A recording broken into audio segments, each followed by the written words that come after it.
Hello good afternoon students. Last class में हमने देखा था पोस्ट नेटल असेसमेंट देख रहे थे, जिसमें we were in the physiological changes occurring in the post natal period. What physiological changes we see in a women after the delivery और we can say the during the post natal period. Okay, तो physiological changes हमने पहले देखा था. Under this physiological changes there are two type of changes will see. First will see the physiological and psychological. तो ये मैंने deal कर लिया था. Under this physiological changes uterine changes भी मैंने आप लोग को बता दिया था. यूट्राइन चेंजेस भी ऑलमोस्ट हो चुका है. यूट्रस के लेंथ विड्थ में क्या क्या चेंजेस. अच्छा, one more thing, fourth year आप लोगों को आरती मैम ने शायद ये सारा चीज़ें पढ़ा लिया है, तो भी आप लोगों ने प्रीवियस क्लास में मुझे बोला नहीं कि मैम ये यूनिट हो चुका है. अगर अभी भी इस यूनिट को आपको पढ़ना है तो प्लीज़ मुझे रिस्पॉन्स करना. नहीं तो क्योंकि आरती मैम से मेरी बात हुई, आरती मैम ने बोला है कि ये यूनिट हो चुकी है, तो अकॉर्डिंगली अगर हो चुकी है तो मुझे नहीं पढ़ाना चाहिए. अगर फिर भी if you are having doubts, you have needs of lectures, then I continue with this topic. Okay, नहीं तो मुझे आज आप लोग बता देना. आज का लेक्चर तो हम continue with this topic, but कल से अगर आप लोग का रिस्पॉन्स आता है पॉजिटिव कि हम आप लोग को इसी टॉपिक पे कंटिन्यू रहना है, तो आई विल बी कंटिन्यू. अगर ये टॉपिक स्टॉप करना है तो will start a new topic और new unit. Okay, so this was about the physiological changes in the uterus. जैसे मैंने बताया था यूट्राइन चेंजेस होता है. यूट्राइन चेंजेस हमने देखा था. अब फिजियोलॉजिकल चेंजेस के अंदर यूट्रस में ही क्योंकि यूट्रस इटसेल्फ बड़ा है, ठीक है. यूट्रस का इमेज, जैसे अगर यूट्रस में बोलती हूँ आप लोग को हमेशा ये वाला इमेज याद आ जाना चाहिए, ठीक है. तो सी अबाउट दिस यूट्रस, ये पूरा यूट्राइन चेंजेस होता है. तो यूट्रस में क्या क्या चीज़ें आती है. See the lower uterine segment. Lower uterine segments के अलावा भी इंटरनल ऑस, एक्सटर्नल ऑस, सर्विक्स, ये सब पार्ट जो है वो यूट्रस के ही पार्ट है, ठीक है. तो will see the changes in the lower uterine segment. अब लोअर यूट्राइन सेगमेंट्स में क्या क्या चेंजेस आते हैं, let's see. Immediately after the delivery the lower segment become a thin. बहुत पतला हो जाता है, बहुत फ्लैबी. अब फ्लैबी किसको बोलते हैं हम, जिसको छूने से ऐसे जैसे बलून जैसे फील नहीं होता, एकदम स्ट्रेच, एकदम थुलथुला, like we can say flabby, that we call in Hindi. और जैसे स्पंज जो होता है उसमें आप पानी भर दो तो कैसा वाला फील होता है, एकदम लाइक बहुत सॉफ्ट, और that we call flabby, yaar, understand now. Now next we'll see the collapse structure feel. Collapse means जैसे कोई चीज़ एकदम भरा हुआ है और अचानक से shrink हो गया, that we call the collapsed. Okay, collapse structure it takes a few weeks to revert back. ये कुछ weeks लगते हैं revert back होने में, एक normal shape और size में आने में, ठीक है. Next is uterine cell will atrophy. हर जगह आप you will see the atrophy will be there. क्यों एट्रॉफी होता है, सेल्स और साइज इंक्रीज होने लगते हैं, नंबर ऑफ सेल्स इंक्रीज होने लगते हैं. तो because of all the injuries, all the dead cells, जैसे ड्यूरिंग द डिलीवरी बहुत सारे सेल टिश्यूज डैमेज होते हैं, राइट. तो फटाफट उन डैमेज सेल्स को रिकवर करने के लिए एट्रॉफी इज़ नीडेड. सेल्स का साइज, जब तक सेल्स डिविजन्स नहीं होंगे तब तक बाकी जो डैमेज सेल हैं वो कैसे रिकवर होंगे और हील कैसे होगा स्किन. इसलिए फटाफट सेल टिश्यूज़ साइज और नंबर्स में इंक्रीज़ होने लगते हैं ताकि फटाफट रिकवरी और हीलिंग हो सके, ठीक है. Next will see uterine debris in the uterus discharge through the lochia. बहुत सारे डिस्चार्जेस आउट होते हैं, that we call the lochia. This thing lokia, I'll discuss this lokia chapter, lokia topic separately, ठीक है. अभी मैं आप लोग को कंफ्यूज करने के लिए अभी ये नहीं बताऊंगी, but I will teach you what is lochia, how many types of lochia, और what things we have to observe in the lochia. तो lochia is a different topic. अब मैं इसमें अभी आप लोग को डिस्कस नहीं करूँगी. You just understand the uterine debris. जितने भी यूट्रस के वेस्ट मटेरियल्स जो होते हैं वो डिस्चार्ज होते हैं थ्रू दी लोकिया. लोकिया के थ्रू बहुत सारे डिस्चार्ज है, बहुत सारे डेब्रिस जो होते हैं यूट्रस के वो आउट होते हैं, ठीक है. Just you understand about this lochia. And will see the cervical and vaginal changes. See अब कैसे नहीं होगा, यू जस्ट इमेजिन सर्विक्स जो है that played very major role while the process of delivery. तो definitely the cervix is having the major changes, बहुत changes हुए होंगे और recover भी cervix उतना ही फटाफट होगा जितना changes मिला है. Okay, let's see. Cervix is spongy. cervix की condition after delivery कैसे होती है? cervix is spongy फील होता है, अगेन फ्लैबी फील होगा एंड मे अपीयर ब्रूइश्ड. अब ब्रूइश्ड क्यों होगा? क्योंकि वहाँ से बेबी आउट हुआ है तो थोड़ा सा रेडिश इन कलर, वहाँ का रैशेस टाइप का बहुत जब कहीं पे ज़्यादा घिस जाता है तो हम लोग को कैसा दिखता है, बहुत स्क्रैच दिखता है ना, वैसा वाला कंडीशन अभी सर्विक्स की होती है. ठीक है. एक्सटर्नल लॉस में हैव लैसरेशन. कई बार क्या होता है, one topic I teach you that we call the episiotomy. I think हो गया होगा आपका एपिसियोटोमी, अगर किसी टीचर ने बताया. अगर जो स्टूडेंट मेरी ये स्लाइड पढ़ रहा है प्लीज़ रिस्पॉन्ड मी कि एपिसियोटोमी आप लोग का हुआ है कि नहीं. ठीक है. इसी बहाने मुझे ये पता चल जाएगा किस किस स्टूडेंट्स ने ये स्लाइड्स पढ़ा है. I want the answer after this. आप लोग ये नहीं बोलोगे डन मैम के साथ साथ आप लोग मुझे एपिसियोटोमी हुआ है कि नहीं हुआ है, जस्ट यस और नो में आंसर आपको देना है. आपको एपिसियोटोमी का मीनिंग नहीं पूछ रही हूँ. ठीक है. सो shape of the external loss where we were. हाँ, external loss may have laceration and irregular closes slowly. क्या होता है, एक्सटर्नल लॉस जो होता है वो बहुत स्लोली क्लोज होता है. क्यों स्लोली क्लोज होता है? क्योंकि external loss during the delivery lacerations होने के चांसेस रहते हैं. लैसरेशन मतलब फटने के चांसेस. क्या होता है, इतना छोटा सा सर्विक्स में से इतना बिग बेबी निकलना बहुत मुश्किल होता है. ऐसे सिचुएशन में जो सर्विक्स के पास जो एरिया है that we call the internal loss, कई बार ये internal loss lack of space के कारण फट जाता है. इसीलिए we provide the episiotomy to a women. Episiotomy एक ऐसा प्रोसीजर होता है जिसमें हम इंसिजन करते हैं ताकि स्पेस बढ़ सके. सर्विक्स एरिया का इंसिजन करके थोड़ा सा कट लगा के we make that area very broad so that the baby can out very easily. Okay. So this is called the episiotomy and laceration will occur in the external os. Shape of the external os changes to a lateral slit. Vagina may be edematous, bruised and small. मैं इतना slowly नहीं जाऊँगी, बहुत fast जाना पड़ेगा. This is very lengthy topic. वजाना में भी oedematous दिखेगा, स्वेल्ड दिखेगा, अगेन ब्रुश्ड दिखेगा. लैसरेशन भी होने के चांसेस रहता है सुपरफिशियली वजाना. ओके. साइज डिक्रीजेस होते हैं. Rigor reappear within 3 to 4 weeks.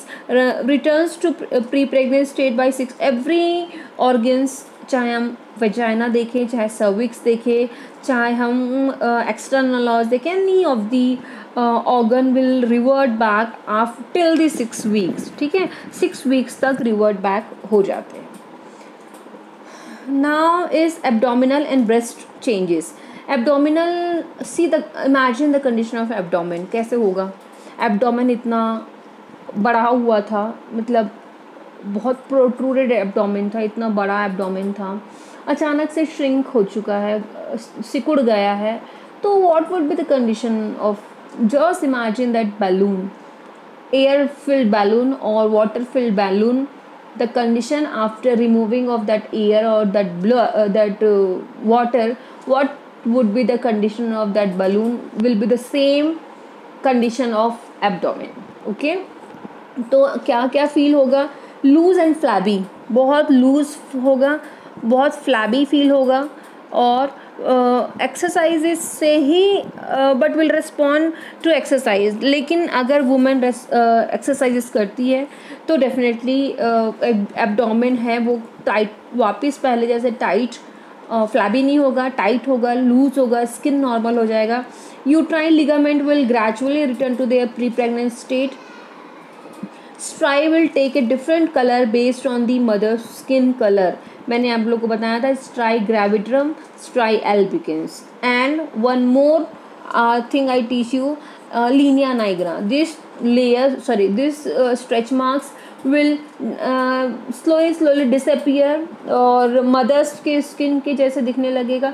But भले ही ये बोल रहा है bookish language is telling this कि हो जाता है, but one striae gravidarum is that stretch mark will never go कई कई वुमेन्स ऐसे होते हैं जिनके में चला जाता है, but once striae gravidarum is a stretch mark that will never go from the abdomen of mothers abdomen. Okay. Breast are ready for lactation. Breast engorge हो जाता है, लैक्टेशन मिल्क प्रिपरेशन शुरू हो जाता है, लैक्टेशन के लिए एकदम रेडी रहता है. नथिंग टू डू, कुछ भी करने की ज़रूरत नहीं थी. Immediately following the delivery breast automatically, you will be shocked that breast will be prepared automatically, क्योंकि this is all about the hormonal changes. Pregnancy is all about the hormonal changes, you can say. Our body is hormones play a very very major role in our body. Hormones can do like, जैसे जो movie में villain होता है ना, villain कभी भी कुछ भी कर देता है, same like hormone is play very, कभी कभार hormone excess hormone can create problem, or slow hormone also can create problem, but balanced hormone can we can say can show the miracle also. Okay, like कोई woman pregnant हुई है, baby delivered किया है, you can imagine even कि जैसे ही baby delivered होने के बाद वन बेबी केम आउट और he is that baby is completely hungry and breast is automatically ready to feed that baby. तो ये लगता है ना वंडर, मतलब आश्चर्यजनक लगता है कि हाउ दिस नेचर, मतलब natural, this all things are very very natural and completely dependent on the hormones. जैसे डिलीवरी होता है hormones automatically, prolactin hormones, this all hormones are बहुत एक्टिव हो जाते हैं and they play role to create this lactation and create the preparation of breast. Okay, कहाँ गया? Okay, then bowel changes. What you will see in the changes of bowel will sluggish. Episiotomy हुआ रहता है, मैंने बताया था. एपिसोटोमी होता है, लैसरेशन हुए रहते हैं किसी किसी वुमेन को, और किसी किसी वुमेन को क्योंकि एपिसियोटोमी इंसिजन हुआ है, लैसरेशन हुआ है, वहाँ पे फट गया है, तो you imagine the condition of genital organ. Just imagine how a mother is suffering from that pain, that because जो women is suffered from that situation ना, only that women can understand कि क्या कंडीशन होगी. और as a nurse you will take care of your patient, then you can understand the pain of mother. आप जब अब unfortunately आप लोग अभी कोरोना के कारण अभी घर पे हैं, नहीं तो मैं आप लोग के साथ में जाती, आप लोग को दिखाती कि एक वुमेन की कंडीशन क्या होती है after the delivery, after the episiotomy, how she care, कैसी कंडीशन होती, क्या पेन होता है, आप सब समझते. But not an issue, I will send you images also कि क्या होता है एपिसियोटोमी, कैसे होता है, मैं भेजूँगी आप लोग को. ठीक है. तो कई कई वुमेन को होता है मोशन पास नहीं हो पाता है क्योंकि पेन होता है उस एरिया में, तो वुमेन को मोशन पास नहीं हो पाता. और हमारा इंडियन कल्चर ये है कि हमको आफ्टर द डिलीवरी केवल दलिया खिलाया जाता है. बहुत से अभी भी इंडियन कल्चर में कि केवल दलिया खाओ, दलिया खाओ, दलिया सुबह शाम रात दलिया खाओ, दलिया. तो डाइजेशन लाइक आप अभी खाओ सुबह शाम दलिया, मैं देखती हूँ आपका कैसे क्या डाइजेशन होता है, तो आप पागल हो जाओगे ना, तो कैसे मोशन पास होगा यहाँ. तो ऐसा कंडीशन भी आते हैं वुमेन के during this post natal period. Okay, next will see bladder changes. Bladder changes, I will teach you bladder changes. Let me give a minute please.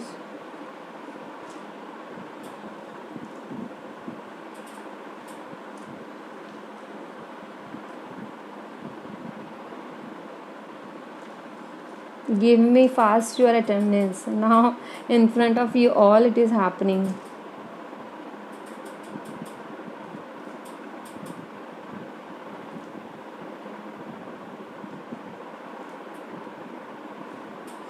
So we were in the changes in the, I think हाँ bladder changes में थे हम लोग. Bladder changes में क्या क्या bladder changes हो सकते हैं. जैसे हम पहले मैंने आप लोगों को बताया था कि वुमेन को बहुत जल्दी जल्दी यूरिनेशन होता है. इसलिए यूरिनेशन होता था क्योंकि ब्लैडर को प्रेशर मिल रहा था. वो हो गई एंटीनेटल पीरियड की बात. अब let's see in the postnatal period. Postnatal period में क्या चेंजेस आता है. Increase bladder capacity. डेफिनेटली अब ब्लैडर की कैपेसिटी बहुत बढ़ जाती है. क्यों बढ़ जाती है? क्योंकि ब्लैडर को अब कहीं से प्रेशर नहीं मिल रहा है, ब्लैडर अपना जो कैपेसिटी थी उतनी कैपेसिटी उसको अब मिल गई है वापस, ठीक है।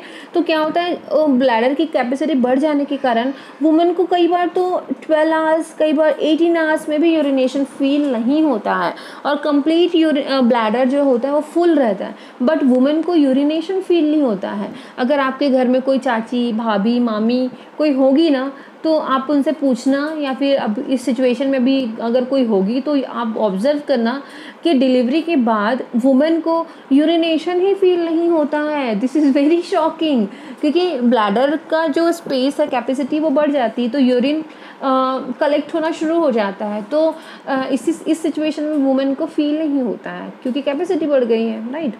सी next will see swelling and bruising of tissues around the urethra. सारे वो जितने भी ऑर्गन जो बर्थ कैनाल में आते हैं, जहाँ से बेबी आउट हुआ होता है, हर जगह ब्रूशिंग आपको दिखेगा, क्योंकि इतना बिग बेबी आउट होता है तो definitely bruising will be there, swelling will be there. Decrease in sensitivity to fluid pressure, sensitivity decrease हो जाता है फ्लूइड प्रेशर का, okay. Decrease in sensation of bladder filling, मैंने बताया ना, ब्लैडर फिल होने का सेंसेशन ही नहीं होता है, यूरिनेशन फील नहीं होता है वुमेन को। पहले क्या होता था, क्योंकि ग्रोइंग यूट्रस जो है वो प्रेशर डालता था तो मदर को बार बार यूरिनेशन का फटाफट फील होता था, बट अभी ऐसा कुछ भी नहीं होता है। Urinary output is greater due to puerperal diuresis. क्या होता है, I teach you the puerperal diuresis क्या होता है। अभी जो यूनिट पढ़ रहे हैं ना, उस यूनिट में आपको बहुत सारे डिफिकल्टीज जो मदर फील करती है, that I teach you one by one.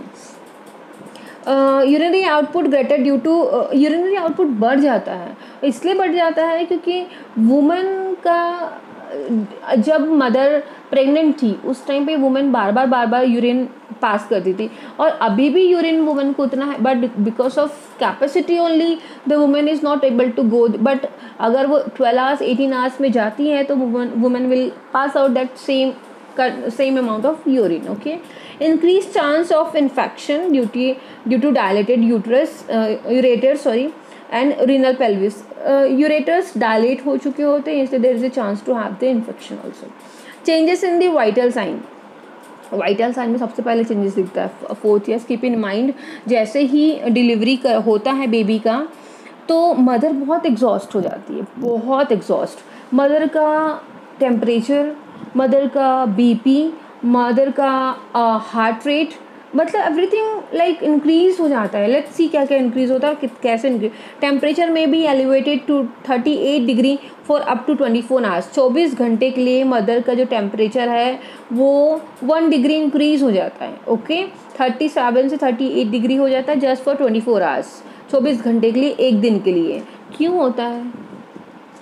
Simple सी बात है, इन्फेक्शन जेनाइटल ऑर्गन से बेबी आउट हो रहा है, there is high risk chance to get infection. अगर छोटा सा भी इन्फेक्शन हुआ है तो दैट कॉज फीवर। हाँ, आप लोग को क्या होता है, कभी आप ज़्यादा थक जाते हो या फिर कहीं एक्सीडेंट हो गया, चोट लग गई है, ठीक हो रहा है, हील हो रहा है, बट फिर भी आपको थोड़ी देर के लिए हल्का बुखार आता है ना, सेम होता है डिलीवरी में। टेम्परेचर में भी इंक्रीज, आप लोग का रिस्पॉन्स क्यों नहीं आ रहा है?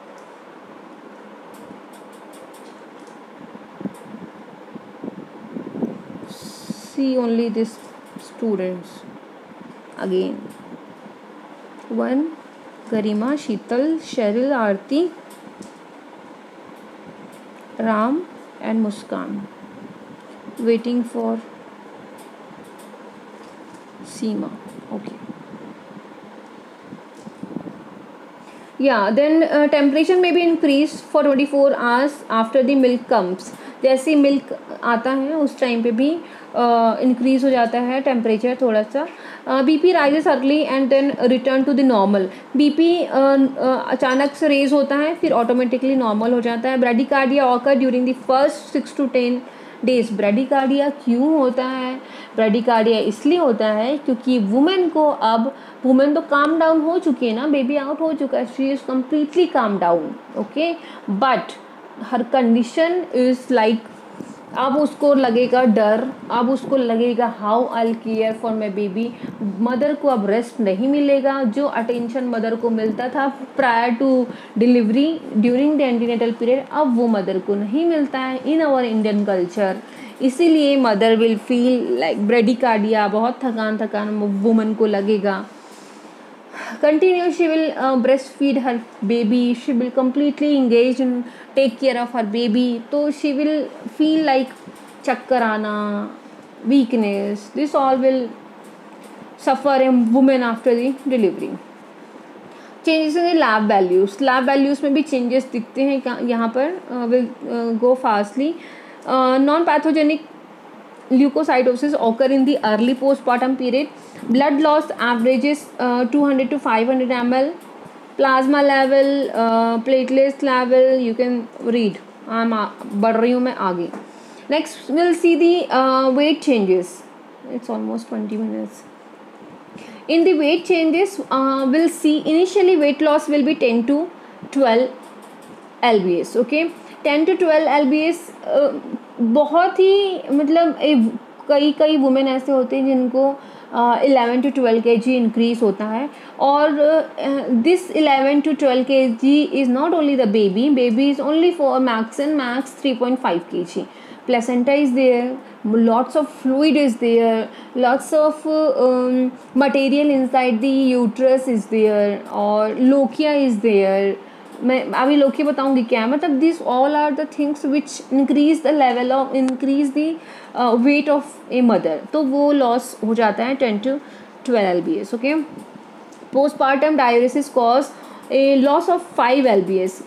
अगेन वही डायूरेसिस जो होती है वो 5 lbs लॉस कर देता है. Return to their pre pregnant weight by the 6 to 8 week. बहुत ऐसे वुमेन होते हैं जिनको प्री प्रेगनेंट वुमेन जितने उनका एक्सक्यूज़ मी जितना वेट अगर उनका प्रेगनेंसी से पहले था, मान लो 45 था, तो 6 to 8 वीक्स लग जाता उस वेट में आने के लिए. और कई वुमेन को नहीं भी आता, जैसे मुझे. Okay, next is psychological. That's all about the physiological changes. Next day we'll see the psychological changes. Okay, because psychological changes is मैं कंफ्यूज नहीं करना चाहती आप लोग को. अभी आप केवल फिजियोलॉजिकल चेंजेस में स्टिक रहो. Next class I teach you the psychological changes. In next class अगर आप लोग एग्री हैं to continue this unit, then will teach in continuation. Otherwise I will start next unit. Okay, that's all for today. Thank you so much.